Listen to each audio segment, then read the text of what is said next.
Gente, boa noite. É um prazer voltar aqui, nessa cidade tão querida de São João del Rei. Esse é um nome bonito, né? Eu tenho um amigo que morou aqui, que morou em Niterói, mas que teve uma casa grande aqui em São João del Rei. Ele era um crente de Cristo Jesus. Eu nunca vi na casa dele. Ele sempre me convidou lá na casa, São João del Rei, uma casa com uns 8 quartos, né? 10 quartos, né? O nome dele é Escultório, não sei quantos. Rui Escultório, conheceu o Rui Escultório? E ele ficava me convidando. Eu falei, nunca que vou em São João del Rei, vai ser verdade. E aí, Deus trouxe o Lizardo para cá, para Tiradentes, para morar em Tiradentes, trabalhar em São João del Rei como professor da universidade. E aí Deus acendeu uma chama no coração do Lizardo, uma chama de amor pela sua igreja, pela missão do Reino de Deus. Lizardo fez contato com a gente. Lizardo estava na nossa igreja em Niterói e nós viemos, eu me lembro ainda, né, Ruth, daquela primeira reunião na casa do Lizardo, uma casa que ele morava num lugar mais altinho, assim, que tinha um fogão a lenha dentro de casa, extraordinário. Nunca vi acender. Acho que era bonito ela. Era uma coisa assim sensacional. E nós fizemos uma reunião ali estávamos eu, o Lizardo, o Zique, o Tinha estava junto também, né, Rutinha? Minha esposa, ela está aqui com a gente, sempre está junto, a gente vem aqui, sempre tem prazer de encontrar vocês. E aí começamos assim, era uma reunião ainda da casa do Lizardo, no meio das crianças, da sala de estar. E aí a gente foi migrando, aí foi para a casa da Ana Márcia, né, Ana Márcia? Lá na, como é que é o nome? Parque das Abelhas. Aí Lizardo vinha aqui de carro levar o pessoal, aí passou a alugar uma van, levava o pessoal. Você lembra disso, querido? Nesse tempo. Você nesse tempo. E depois a gente resolveu vir para cá, para São João del Rei, porque tinha que levar todo mundo para lá. Então a gente, vamos continuar em São João del Rei, não faz sentido ficar carregando para lá e para cá. Aí começamos daquela casa ali, naquela rua que dá naquela igreja grande, na catedral. Era tão bonito lá, né, com reformadinho. Aí viemos para cá e já estamos nos preparando para mudar de novo. Ontem eu fui lá conhecer um novo espaço, o coração bate assim, porque a gente revisita um pouco da nossa história. Nós também somos uma igreja peregrina em Niterói. Não temos casa, assim, um espaço próprio. Nós ficamos um dia aqui, um dia lá, e a gente quis mostrar para a cidade que igreja não é um prédio. Igreja somos nós. Aqueles que confessam Jesus, amam Jesus e seguem os passos de Cristo. Parabéns, queridos. Deus abençoe vocês, abençoe o Lizardo, a equipe toda que está à frente desse projeto. Estamos orando muito, acompanhando com muitas orações e confiando em Deus, né? E essa caminhada, ela tem como finalidade, em primeiro lugar, né, glorificar o nome do Senhor, e segundo, que muitas pessoas conheçam Jesus. Esse é o nosso desejo, esse é o nosso anelo.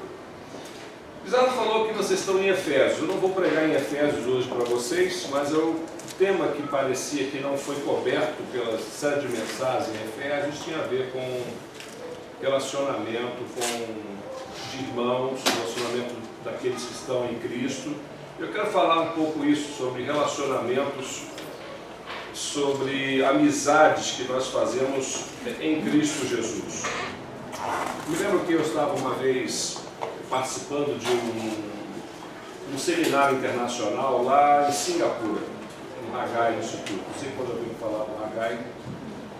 E eu me lembro que eu estava lá em sala de aula, 7 horas da manhã, e um dos professores se levantou e perguntou: onde está fulano de tal? Perguntou a um dos alunos, que era companheiro de quarto dele. Lá nós dormíamos de cada quarto 2 alunos. E ele falou: não sei onde ele estava. E ele falou: mas você devia saber onde está o seu amigo. Ele está no quarto? Não sei. Ele saiu, então você vai buscar o seu amigo e depois você volta para a sala de aula. Eu achei aquilo estranho, sabe? Porque eu sou um cara ocidental. Eu sou um cara aqui do Brasil, e no Brasil cada um cuida da sua vida. Cada um responde por si. Você não fica lá, se o cara não quiser ir. Se não quiser ir, ele fica dormindo lá, qual é o problema, né? E se ele não quiser dormir, ele levanta e vai embora, ele vai para onde ele quiser. Mas aquele momento em diante, daquele dia em diante, eu passei a enxergar coisa um pouco diferente. Porque teve um momento que você me perguntou, mas por acaso eu sou responsável pelo meu amigo? Eu falei, a Bíblia diz que você é. A Bíblia diz que você é responsável sim pelo seu irmão. Eu quero falar um pouco sobre isso, e quero falar um pouco sobre isso à luz do texto que quero ler com vocês, se encontra em Marcos, capítulo 2, versos de 1 a 12. Eu não sei quantos aqui trouxeram os seus textos, não sei quantos tem aqui no tablet, no iPhone, não sei se tem, está aqui atrás. Ok, então se não puder acompanhar a leitura, eu vou fazer a leitura na tradução nova, versão internacional, e aí não sei se é igual aqui, mas a gente vai, eu lerei e ao final vamos pensar um pouco a respeito desse texto e as implicações da palavra de Deus para a nossa vida, tá bom? Marcos 2, de 1 a 12, diz assim: Poucos dias depois, tendo Jesus entrado novamente em Cafarnaum, o povo ouviu falar que ele estava em casa. Então muita gente se reuniu ali, de forma que não havia lugar nem junto à porta. E ele lhes pregava a palavra. Vieram alguns homens, trazendo-lhe um paralítico, carregado por 4 deles.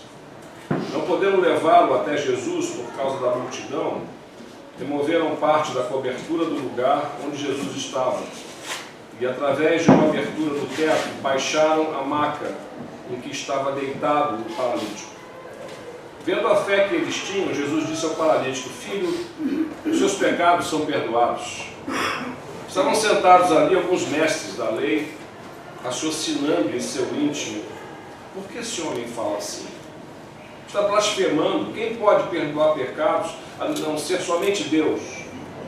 Jesus percebeu logo em seu espírito que era isso que eles estavam pensando e lhes disse: por que vocês estão remoendo essas coisas em seus corações?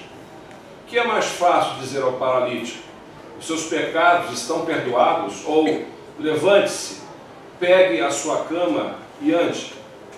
Mas para que vocês saibam que o Filho do Homem tem na terra autoridade para perdoar pecados, disse ao paralítico: eu lhe digo, levante-se, pegue a sua maca e vá para casa. Ele se levantou, pegou a maca e saiu à vista de todos. E eles ficaram atônitos e glorificavam a Deus, dizendo: nunca vimos nada igual. Vamos orar? Obrigado, Senhor, por essa noite, por esse encontro da fé. Nós estamos aqui reunidos como comunidade da fé, como aqueles que fazem parte dessa mesma família que o Senhor está construindo a partir de Jesus Cristo, nosso Senhor. Estamos aqui na qualidade de teus filhos, de irmãos e de irmãs. Pedimos, ó Pai, a tua bênção para esse momento em que a tua palavra ela é apresentada ao nosso coração. Pedimos que o teu Santo Espírito, Senhor, venha ministrar profundamente as nossas vidas, porque nós precisamos disso. E nós oramos assim e fazemos em nome de Jesus. Amém, Senhor, e amém. Jesus ele está em Cafarnaum. Cafarnaum era a base operacional de Jesus. Foi naquela cidade onde Jesus realizou o maior número de milagres, né? Apesar de ter nascido em Nazaré, Jesus usou Cafarnaum como base do seu ministério e foi ali que ele se tornou mais conhecido, né, nessa cidade de Cafarnaum. É bem complicado pregar o Evangelho e servir a Deus, ou mesmo ficar ou fazer qualquer coisa em nome do Evangelho, em nome de Jesus, num lugar onde não existe fé. Jesus reclamou disso, reclamou que em Nazaré não havia fé, reclamou que Em Jerusalém não havia tanta fé, mas em Cafarnaum havia pessoas que confiavam em Jesus, que creram na sua mensagem, que creram naquilo que o Filho de Deus veio trazer e compartilhar. Então Jesus voltou para Cafarnaum e fez daquela cidade o seu QG. Cafarnaum foi a cidade onde Jesus realizou o maior número de milagres ao longo de todo o seu ministério. Jesus volta para Cafarnaum e uma grande multidão vai atrás dele. Gente com todo tipo de necessidade. Vocês podem imaginar uma coisa como essa. Aqui nós estamos sentados, mais ou menos estabilizados. Estamos aqui de posse das nossas emoções. Nós estamos aqui. Mas você imagina Jesus estivesse aqui nesse lugar, mas vinha gente de todas as áreas, pessoas com as mais diversas doenças, necessidades, gente desesperada, criança, mulheres, homens, era gente de todo tipo. Jesus estava lá atendendo essa gente toda, curando tanta gente, aconselhando tanta gente, ouvindo tantos que precisavam de Jesus, e Jesus era, por assim dizer, o último recurso dessas pessoas. Não havia nada. Era Jesus ou nada. E 4 amigos, eles resolveram levar aquele seu amigo como um portador de necessidades especiais, já adaptando para a linguagem de hoje, né? Aquele amigo paralítico, levando até a presença de Jesus, na convicção de que Jesus poderia fazer alguma coisa por ele, que pudesse curá-lo. E foi o que realmente acabou acontecendo. Jesus, vendo a fé daqueles jovens, seus amigos, curou aquele homem. O que isso nos ensina? O que esse texto que acabamos de ler nos ensina ao coração em relação a relacionamentos na comunidade da fé? Em primeiro lugar, porque essa história nos ensina o valor das amizades que nós construímos em torno de Jesus. Amizades que nós construímos em torno de Jesus. Aprendemos a importância de ter amigos que confiam em Jesus. Confiam em Jesus. O que teria acontecido àquele moço paralítico se os seus amigos não confiassem em Cristo? Se aqueles seus amigos não o tivessem levado até a presença de Jesus naquele dia, o que teria acontecido com a sua vida? Pensem nisso um pouco. Alguém já disse que é melhor ter amigos que ser rico. Eu acredito nisso. Aquele homem possuía amigos, apesar das suas deficiências na vida. Eu passei por uma experiência muito dura em Niterói, nos últimos 3, 4 anos da minha vida. Eu precisava muito que uma pessoa lá de Niterói, um homem lá, pudesse me ajudar. Sabe aquele momento da vida onde você fica na mão de uma pessoa, a impressão que você tem que estar na mão dela? E eu então falei, isso basta só que eu fale com ela, que eu a procure, e isso vai se solucionar. Quando eu comecei a levantar, de fato, quem era essa pessoa, a secretária dele é membro da minha igreja. Eu a batizei. Ela estava lá na igreja. Eu falei, pastor, isso resolve em 5 minutos. Ele era um desembargador. Vamos lá falar com ele que nós vamos resolver tudo. Ele não me recebeu. Na minha igreja tem um desembargador, que é colega dele.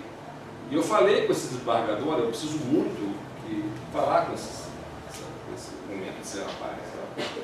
Ele era jovem ainda, foi um desembargador muito jovem. E ele falou, não, vamos conversar sim, não tem problema nenhum. Então ele falou, não recebo.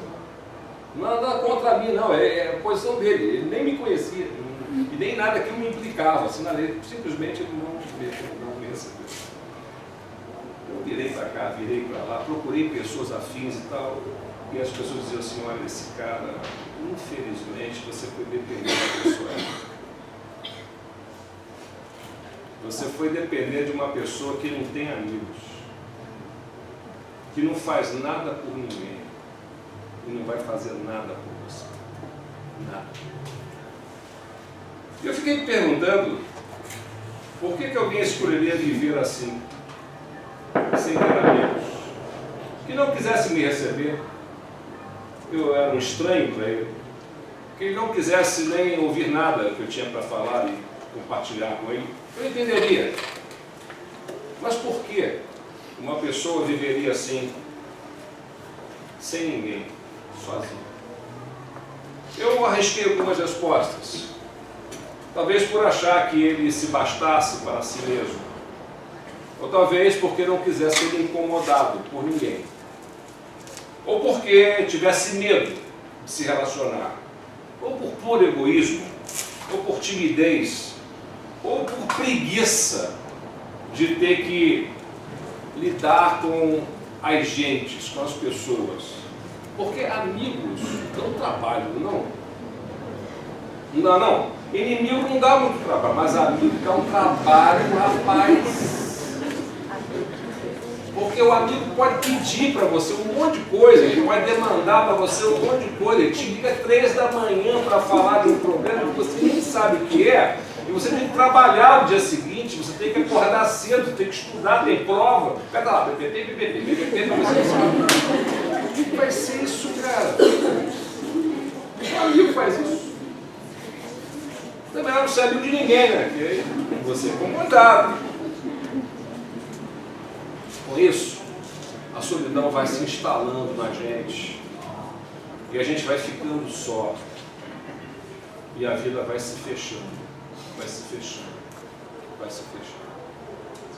Zygmunt Bauman, não sei quantos conhecem, é muito conhecido, um sociólogo polonês, no seu livro Amor Líquido, ele aborda a fragilidade dos relacionamentos humanos na sociedade contemporânea. Ele vai observar que o fato de nós sermos estranhos uns para os outros não é exatamente algo inédito na história da humanidade. Em muitos contextos, em muitos lugares, as pessoas não eram totalmente conhecidas umas pelas outras.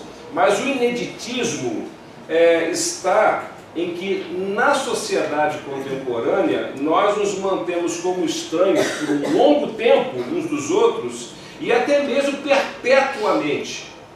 Eu morei num prédio lá em Niterói, num condomínio, que as pessoas não se falavam. Eu me lembro que assim que mudei, cheguei na portaria e tinha um sujeito entrando no elevador, falei, poxa, eu vou acelerar o passo para pegar esse elevador, estou com pressa, e quando eu corri, ele puxou a porta para fechar mais rápido, para que eu não pudesse Eu falei, pô, mas que cara esquisito, né? Deve estar no meu banheiro, sei lá, aquelas coisas que você fica pensando, né? Um dia eu estava descendo no elevador, tinha uma senhora, eu perguntei para ela, aí eu falei, bom dia, senhora. Ela falou, o senhor é novo aqui, né? Sou. Acabei de me mudar. Mas por que a senhora perguntou? Ela falou, porque aqui ninguém dá bom dia. Falei, cara, como é que... Eu fiquei... Bauman tem razão. O ineditismo é que você, quando não conhecia alguém, você procurava conhecer, você procurava estreitar relacionamentos, você procurava se aproximar. Mas na nossa sociedade, parece que o fator de desconhecimento parece ser o desejo, ser mantido. Nós não quero conhecer, já tenho raiva de quem conhece, mas é aquela coisa, eu não preciso me aproximar. Parece ser um dado do nosso tempo, da nossa sociedade. Mas aquele cara do texto que nós lemos, ele tinha amigos. E mais, ele tinha amigos que confiavam em Jesus. Amigos que nos momentos difíceis, mais difíceis, estão do nosso lado. Quantos de nós estamos assim, muitas vezes sofrendo sozinhos? A solidão é uma péssima companheira, irmãos e irmãs. A solidão é como o silêncio. O silêncio só é bom quando está entre os sons. O silêncio, quando está entre os sons, ele comunica. O silêncio só é bom quando é uma breve pausa entre os sons. Silêncio eterno é a morte. O silêncio é ótimo quando representa uma renovação e muito triste quando é o anúncio do fim. A solidão também é assim. Ela é ótima quando é uma pausa entre os encontros. Mas quando é o resultado de um desencontro absoluto, ela se torna pior das companheiras. É muito triste estar só. Muito triste. Que bom que esse homem tinha amigos. amigos que confiavam em Jesus. E amigos que confiam em Jesus não deixam a gente ficar sozinho. Eles não deixam. A primeira coisa que Deus disse sobre o homem foi: façamos o homem à nossa imagem e à semelhança. E a segunda frase que Deus disse sobre os homens é: não é bom que o homem esteja só. Deus não criou os seres humanos para a solidão. Nem mesmo Deus é um ser solitário. A Bíblia descreve Deus como um ser triuno. Isto é, Deus é uma pequena comunidade formada de Pai, Filho e Espírito Santo. Deus é a comunhão de 3 grandes amigos, se é que eu posso dizer assim. E criou os seres humanos à sua imagem e semelhança, para que eles também experimentassem comunhão e amizade e pudessem desfrutar de uma unidade que o corpo de Cristo tanto necessita para ser igreja. Não é bom que o homem seja só, mas quanta gente sozinha há. Quanta gente se julgando autossuficiente. Todos precisamos de amigos, todos precisamos de ajuda, porque há momentos, irmãos e irmãs, que a nossa fé, por melhor que ela seja, por mais forte que seja, por mais sólida que seja, chega momentos na vida que nós precisamos sempre de Deus, mas há momentos que nós precisamos do povo de Deus. O povo de Deus. A nossa fé é do tamanho da nossa esperança. E quando a nossa esperança vai embora, a nossa fé vai junto com ela. E não dá mesmo para chegarmos à bênção de Cristo sozinhos. Nós precisamos dos amigos que nos levem a Cristo. Amigos que confiam em Jesus acreditam em novas possibilidades. Os amigos do paralítico acreditavam na possibilidade de cura. Eles não estavam ao lado desse homem paralítico apenas para consolá-lo, apenas para consolá-lo na sua angústia. Eles acreditavam que havia possibilidades para o seu amigo. E foi exatamente por isso que eles levaram o seu amigo à presença de Jesus. Não havia outra razão. É muito difícil conviver com alguém que nunca acredita nas possibilidades de Deus para as nossas vidas. Que Deus é capaz de fazer coisas novas na nossa história. Que não acreditam nas possibilidades de Deus para nós. E mais, que não acreditam nas possibilidades de Deus, né? E mudar a nossa história, mudar a nossa vida. Aqueles caras não estavam lá jogando aquele homem para baixo, eles não estavam desencorajando, ao contrário, estavam lá trabalhando para que ele conhecesse a Cristo. Devemos ter cuidado com as pessoas que sempre ficam jogando a gente para baixo, para baixo, para baixo, sempre não crendo na possibilidade que Deus tem de mudar a nossa história. Mas também devemos tomar igualmente cuidado com aqueles que ficam dando empurrãozinho para a gente assim na beira do abismo, né? Vai lá, rapaz, vai em frente, segue seu coração, segue suas emoções, segue sua intuição e fica empurrando a gente para dentro do abismo. A palavra de Deus diz que quem se faz amigo de insensatos se perde. Provérbios 13, 20. Mas por outro lado, é muito difícil viver com gente que não crê naquilo que Deus pode fazer na nossa história. Quantas pessoas se casaram esperando ser felizes e se viram no dia a dia da vida anuladas por maridos ou por esposas que só criticam e dizem: nem tente, não dá, isso é bobagem, esquece, é perda de tempo, não vai dar certo. Quantas pessoas têm pais que também agem assim, ou têm filhos que são assim com eles, ou que não os ajudam, que não os apoiam, não são pessoas de fato amigas de verdade.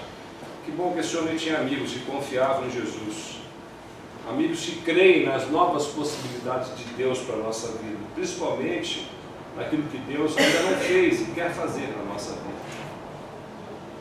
porque confiavam em Jesus. Aqueles amigos sabiam a quem levar aquele seu amigo enfermo. Sabiam que deviam levá-lo à presença de Cristo. Ser amigo, sabe, queridos, é acreditar na possibilidade do outro, quando este outro é colocado na presença de Deus. É acreditar que se você for levado à presença de Cristo, Ele irá ajudá-lo de tal maneira que a sua vida poderá ser totalmente mudada e transformada, porque só Deus pode fazer isso na nossa história. E Deus quer fazer isso.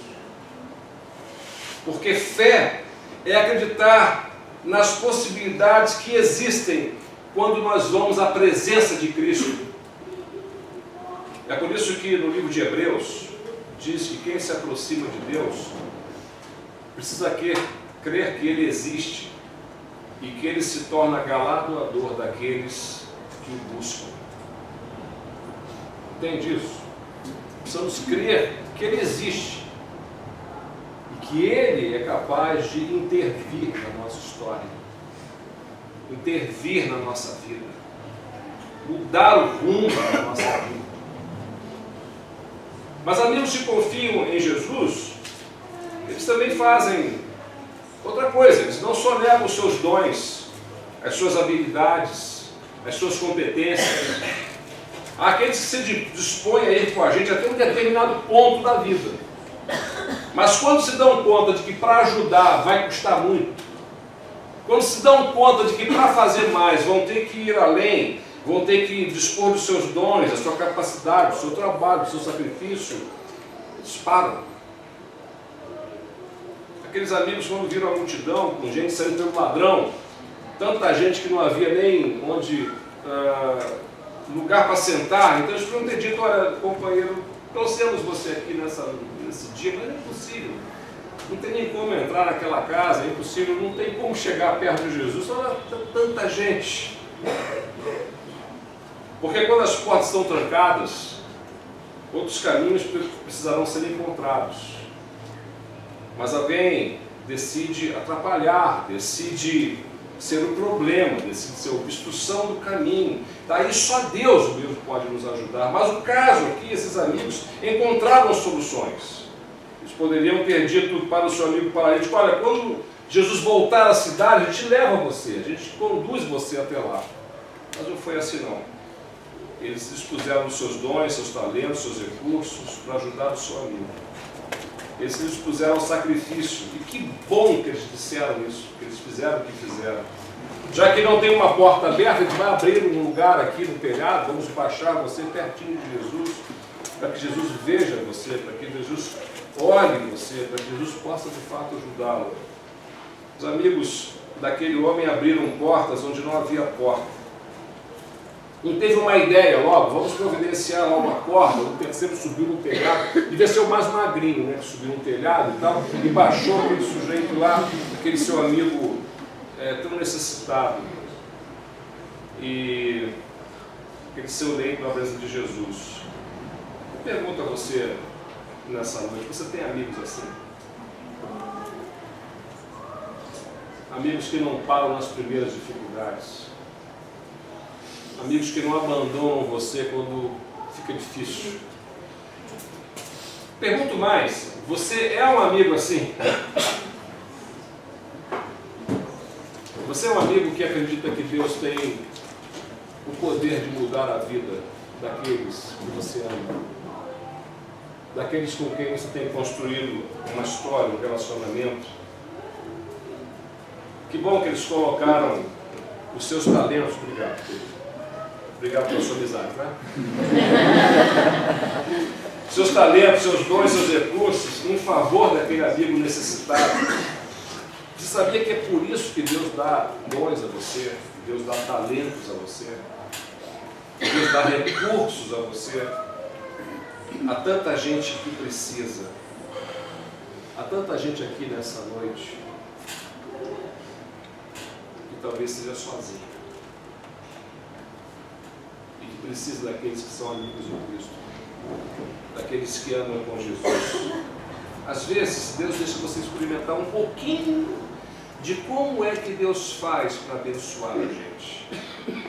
Às vezes dá trabalho. O Filho de Deus teve que vir e se tornar como um de nós.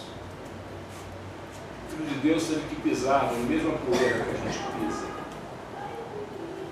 O Filho de Deus teve que enfrentar muitas das dificuldades que nós enfrentamos.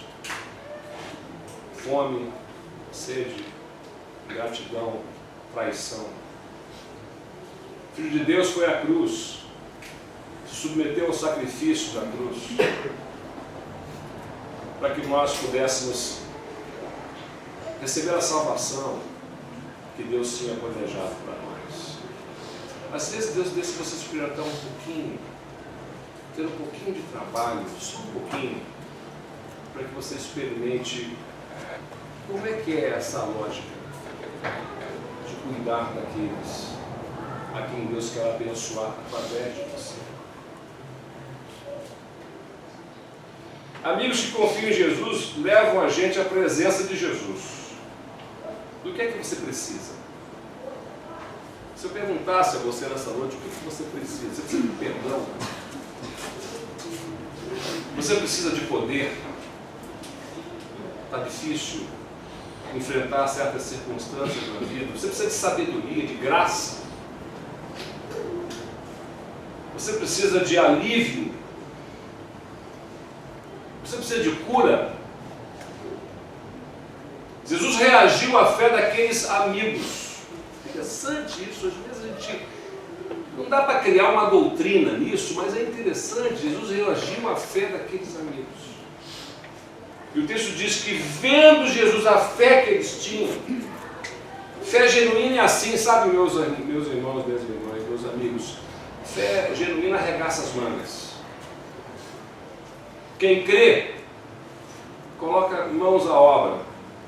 Fé genuína é assim: quem crê que é possível transformar uma vida, vai ao encontro da vida. Por isso que Tiago diz que a fé sem obras, ela é morta. Não tem significado algum. Jesus viu a fé dos caras. E como foi que ele viu a fé dos caras? Viu o que os caras estavam fazendo.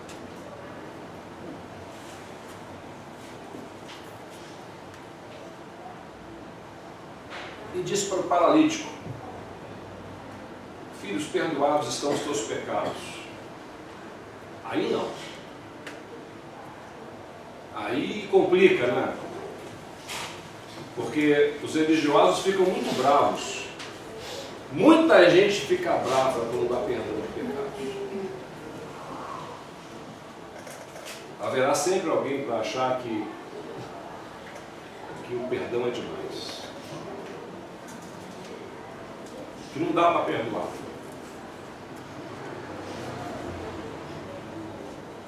Tem muita gente que acha isso. E às vezes gente de igreja.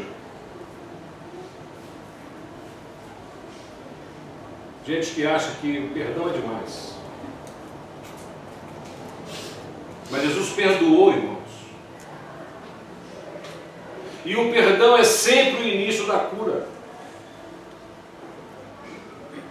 Por que é assim? Porque o nosso trabalho não é tanto alcançar um objetivo, como crentes, como igreja no mundo, não é tanto alcançar um objetivo, realizar alguma tarefa, mas sim conduzir as pessoas à redenção que só Jesus é capaz de dar. Vocês creem nisso? Vocês creem nisso? Vocês creem que Deus já perdoou os seus pecados em Cristo Jesus? Vocês já confessaram os seus pecados diante de Jesus? Vocês creem que Jesus pode perdoar os pecados dos seus amigos? Inclusive você precisa apresentá-los a Cristo para que eles tenham essa bênção, esse alívio, essa alegria de saber que os seus pecados estão perdoados. Que só Jesus pode fazer isso. O Papa não pode, um padre não pode, um pastor não pode, uma autoridade pública não pode. Só Jesus pode perdoar pecados. Só Jesus.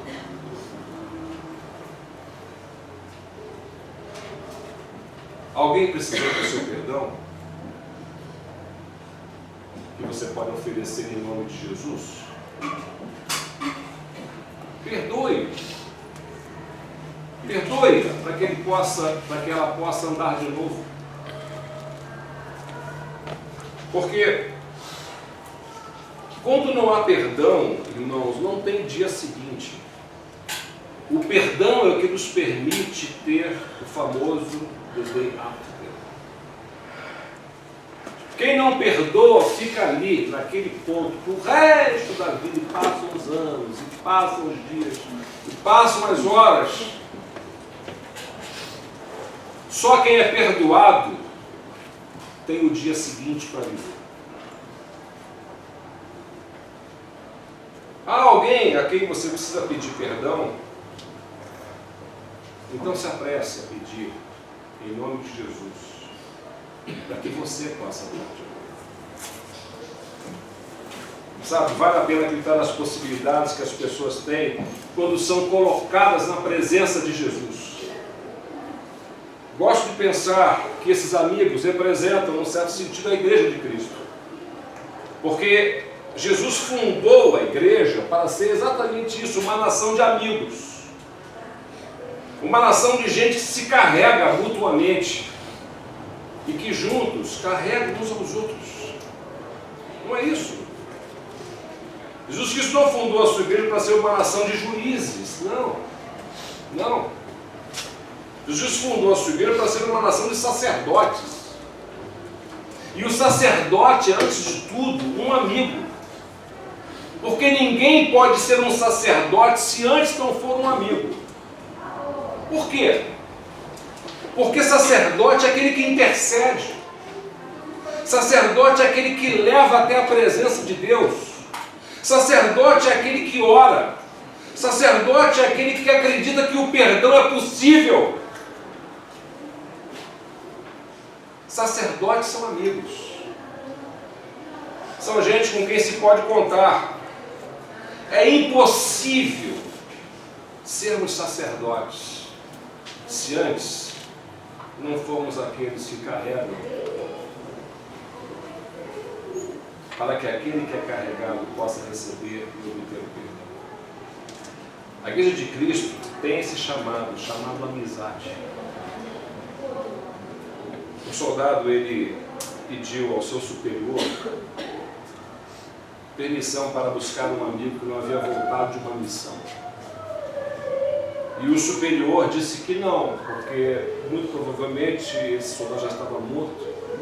Ele não queria perder mais ele, que iria lá tentar trazer o amigo, certamente seria morto também. Mas esse homem não aceitou a orientação do seu superior e foi assim mesmo, em busca do seu amigo. E no dia seguinte ele voltou, trazendo o seu amigo sobre os ombros, já estava morto. E ele então colocou o seu amigo lá para ser sepultado. O comandante se aproximou e falou: valeu a pena você fazer o que você fez? Eu não falei a você que o seu amigo já estava morto? Ele morreu e quase perdemos mais um homem, quase perdemos 2 homens, além do que havia sido morto, e você também. Valeu a pena fazer o que você fez? Conta-se então que esse soldado olhou para o seu comandante e disse: vale muito a pena. Muito a pena. Ferido, dizendo que valeu muito a pena ter ido buscar um amigo, apesar do amigo já estar morto. Ele não conta então. Diz que quando chegou lá, o seu amigo ainda estava vivo. No seu último instante de vida. E o seu amigo olhou para ele e disse: eu sabia que você viria. Eu sabia. Não esperava mais ninguém. Mas eu esperava você. A sua esposa sabe que se casou com um amigo? Sabe disso? O seu esposo sabe que tem em você, minha querida, a sua melhor amiga. O seu filho sabe que tem um pai como o seu melhor amigo, como o seu amigo. Uma mãe que ama. O seu pai sabe que você, que é filho, que é filha, pode contar você como amigo, com quem sempre ele pode contar, que sempre vai procurar ver as coisas de um jeito diferente, vai procurar apoiar, vai procurar estimular, vai procurar ter os melhores conselhos da parte de Deus. O sonho de Deus é ter um mundo de amigos. E o sonho de Jesus é ter uma igreja de amigos. Que o meu sonho e que o seu sonho de ser amigo, porque há coisas que a gente não faz sem amigos. Há lugares que a gente não vai sem amigos. E há coisas que a gente não alcança sem amigos. O sonho de Deus é que o mundo seja um mundo de amigos. E o sonho de Jesus é que a igreja seja uma igreja de amigos. Eu queria desafiar você nessa noite a ser amigo de alguém. Eu sei que tem gente chegando aqui nova no café nessa noite, está botando o pé pela primeira vez, veio aqui ver como é. Quero encorajar você a se aproximar. Quero encorajar você a se oferecer como amigo. Eu quero encorajar você a construir amizades assim. Eu quero desafiá-lo a abrir o seu coração e a se colocar os seus dons à disposição dos seus irmãos, dos seus amigos. Eu quero desafiá-lo a ser alguém que se dispõe a ser amigo e que pede ajuda aos amigos, que pede ajuda e que não os explora, mas que se propõe a caminhar ao lado, que se propõe até mesmo a enfrentar situações um pouco mais difíceis que vão exigir de você. Mas mais do que isso, eu quero fazer mais 2 desafios para você nessa noite. Eu quero desafiar a você a acreditar naquilo que Deus pode fazer na vida daqueles a quem Deus colocou na sua história. Deus pode fazer muito. Às vezes você pensa, é um caso perdido. Irmãos, todos nós éramos um caso perdido. Todos nós. Mas Jesus veio e nos colocou nos ombros e nos levou de volta para o Pai. Foi isso que Jesus fez. Não havia nenhuma esperança, nem para mim, nem para você.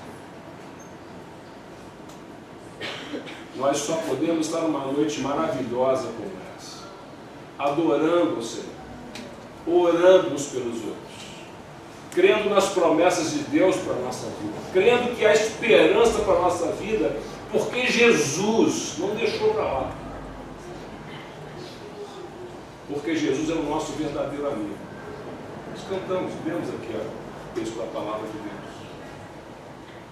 Porque Jesus é aquele que nos sustenta contra tudo e contra todos. Quero convidar você a se fazer amigo de Deus nessa noite. Amigo de Jesus, amiga de Jesus. Abrindo o seu coração para Jesus nessa noite. Deus te abençoe. Que Deus te sustente. E que essa igreja continue sendo assim, uma igreja de amigos. Que apresentam seus amigos a Cristo, que levam seus amigos a Jesus. Para que possam ser perdoados. Que possam seguir com a vida. Vamos orar? Vou convidar você a oração nessa noite. Vamos orar em nome de Jesus.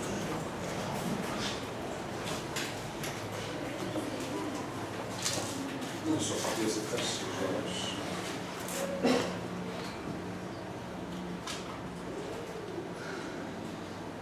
Quero convidar você a colocar assim a sua mão no ombro da pessoa que está ao seu lado. Nós vamos assim orar uns pelos outros.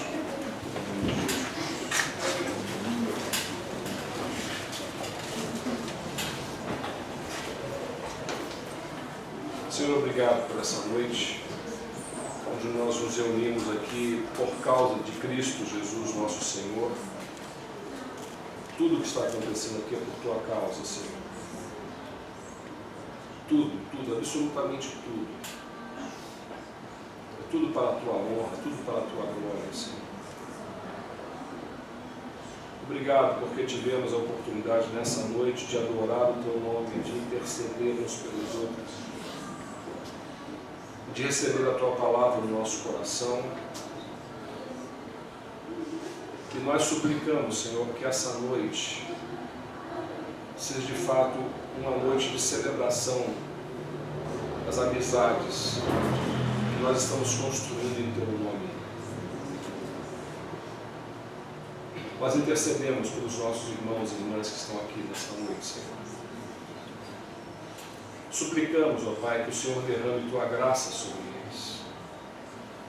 Que o Senhor derrame o seu poder sobre eles, o teu amor sobre eles.